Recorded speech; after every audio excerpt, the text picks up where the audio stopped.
A Bíblia nos avisou: nunca confie em um homem que faz isso. A Bíblia fala bastante sobre a preguiça de um jeito crítico, principalmente nos textos sábios do Antigo Testamento e nos ensinamentos do Novo Testamento. Os provérbios muitas vezes criticam quem é preguiçoso e comparam com a formiga trabalhadora para mostrar como é bom trabalhar bastante. Eles avisam que ser preguiçoso pode levar à pobreza e problemas. A preguiça não traz só problemas de dinheiro, mas também problemas de comportamento, porque a Bíblia diz que não se esforçar pode fazer a gente não aproveitar nossas habilidades e esquecer nossas responsabilidades. No Novo Testamento, a história que Jesus conta sobre os talentos é um aviso contra a preguiça, mostrando que é importante usar bem nossos talentos e tempo. As cartas que Paulo escreveu também falam isso, principalmente em 2 Tessalonicenses, do 3 ao 10, onde ele diz que quem não quer trabalhar também não deve comer. Isso mostra que trabalhar duro é uma parte importante da fé. A Bíblia critica a preguiça para todos, mas fala mais para os homens. Os homens não devem ser preguiçosos. Na Bíblia, um homem cristão é alguém que trabalha bastante e é dedicado. Ela mostra que homens cristãos devem ser ativos na religião, na família e na comunidade. A Bíblia ensina que a fé de um homem está muito ligada ao quanto ele trabalha. Isso quer dizer que mostrar a fé com ações é importante. O homem cristão ideal não fica parado ou se contenta com pouco. Ele trabalha com sentido, ajuda os outros e faz o que Deus espera dele. A Bíblia usa a formiga trabalhadora como exemplo, não o preguiçoso, e diz que os homens cristãos devem ser como a formiga, trabalhando duro não só para si mesmos, mas para ajudar mais gente. O Novo Testamento reforça isso, mostrando Jesus sempre ajudando e Paulo trabalhando com as próprias mãos. Ser um homem cristão é o oposto de ser preguiçoso. É estar sempre trabalhando e mostrando a fé pelas ações do dia a dia, como trabalhar, ajudar os outros e cuidar bem das coisas. Essa maneira de viver a fé faz com que a vida de um homem cristão seja cheia de realizações e com um sentido especial, respeitando Deus, que quer que todos os que acreditam nele se envolvam de forma positiva com o mundo. Deus espera várias coisas de um cristão, e uma delas é que um homem cuide da sua família. O livro da Bíblia, 1 Timóteo, do 5 ao 8, diz que se alguém não cuida dos seus familiares, principalmente da sua própria família, ele está agindo contra a sua fé, e é até pior do que alguém que não acredita em Deus. Isso significa que os que podem cuidar de suas famílias devem fazer isso. Se a gente ler todo o capítulo de 1 Timóteo, versículo 5, vamos ver que o apóstolo Paulo está falando mais de cuidar das viúvas que não têm filhos para ajudá-las. Embora o capítulo também fale sobre cuidar dos outros familiares, o foco principal é nas viúvas. Hoje em dia, a gente se concentra mais em cuidar dos familiares que moram com a gente. Importante dizer que, nesse capítulo, Paulo explica que uma viúva que realmente precisa de ajuda financeira da igreja é aquela que não tem filhos nem netos. Por isso, se uma viúva tem filhos ou netos, eles é que devem cuidar dela, seja com dinheiro ou com qualquer outra coisa que ela precise. Esse ensinamento não é para que alguém cuide de familiares que já podem se cuidar sozinhos, porque isso seria como apoiar o erro de não querer trabalhar. A ideia é que a família deve ser a primeira a ajudar seus membros. Assim, a igreja pode usar seus recursos para ajudar pessoas que realmente não têm família para ajudar, como crianças ou netos. Deus quer que a gente trabalhe e cuide de nós mesmos e de quem mora com a gente, e até pessoas que não seguem a religião fazem isso. Paulo fala de forma clara que um cristão que não cuida da sua família é considerado pior do que alguém que não acredita em Deus. Esta frase é dita de propósito para mostrar que alguém não pode se dizer um homem cristão se não se importar e ajudar sua própria família. Isso não é sobre alguém que não pode cuidar dos seus por motivos que não pode controlar, como doença. É sobre quem escolhe não fazer o que deve. Deus quer que os homens se responsabilizem, cumpram suas promessas e tenham senso de dever.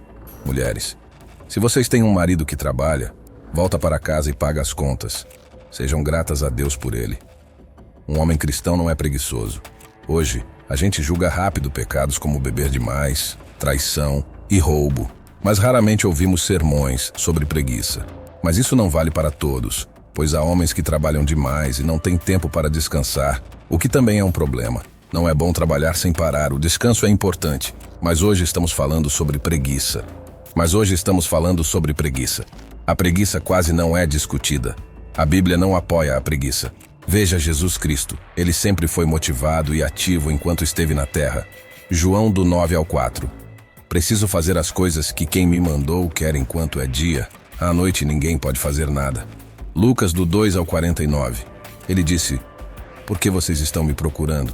Não sabem que preciso cuidar das coisas do meu pai? Ser preguiçoso é o contrário de ser esforçado. Preguiça acontece quando você tem algo para fazer ou deveria fazer, mas não faz porque dá trabalho. Trabalhar duro e ser dedicado é escolher fazer algo mesmo querendo ou não. Hoje em dia, poucas pessoas falam sobre evitar a preguiça. Trabalhar duro e ser dedicado estão se perdendo. Algumas pessoas olham para uma tarefa e pensam: não quero fazer isso. Ou começam e logo desistem dizendo: já fiz o bastante. Quando alguém diz, já fiz o bastante, geralmente é uma pessoa preguiçosa. Deus não gosta de preguiça. Quanto mais preguiçoso você for, mais fraco fica. A preguiça é um ciclo que te puxa para baixo. Muitas pessoas trabalhadoras não dormem o suficiente e precisam dormir mais. Mas há quem faça do sono seu objetivo principal, além do tempo para relaxar ou cochilar quando está cansado. Dormir demais te enfraquece e é um sinal de preguiça.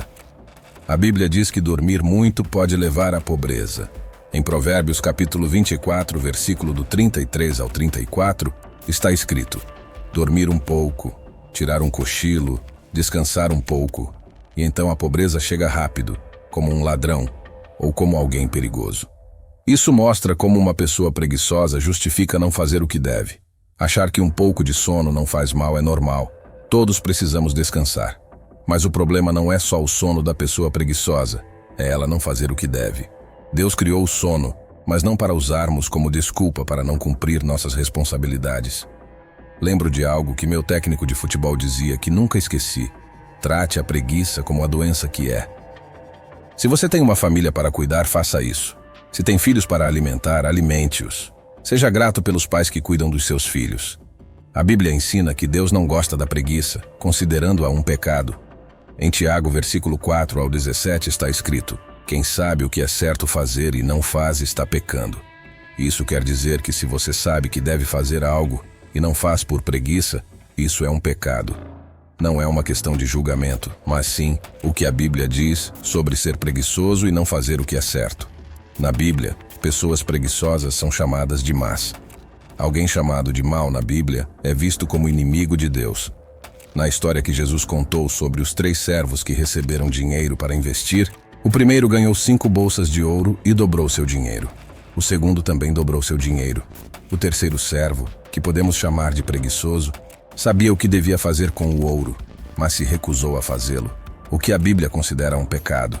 Quando o mestre voltou, ele perguntou sobre o dinheiro. Em Mateus capítulo 25, versículo 19 ao 22, a Bíblia diz: depois de um tempo, o senhor dos servos voltou e acertou as contas. O que recebeu 5 bolsas de ouro mostrou que ganhou mais 5. Senhor, você me deu 5 bolsas de ouro e eu ganhei mais 5, disse ele. O senhor elogiou: ótimo, servo bom e leal. Você foi responsável com pouco, agora vou te dar mais. Venha comemorar comigo. O que tinha 2 bolsas também mostrou seu lucro. Senhor, você me deu 2 bolsas de ouro e eu ganhei mais 2, disse ele. O senhor elogiou: ótimo, servo bom e leal. Você foi responsável com pouco, agora vou te dar mais. Venha comemorar comigo. Aí veio o que recebeu uma bolsa.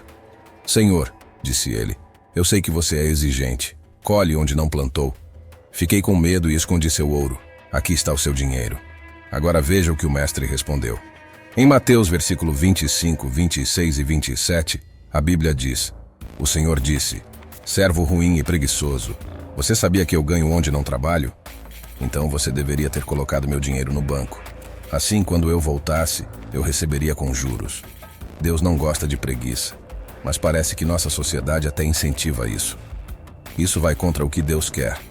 A preguiça afeta várias partes da sua vida. Tudo está conectado.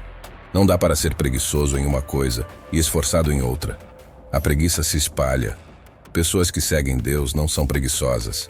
Deus quer que as pessoas cuidem de suas responsabilidades, cumpram com seus compromissos e tenham senso de dever.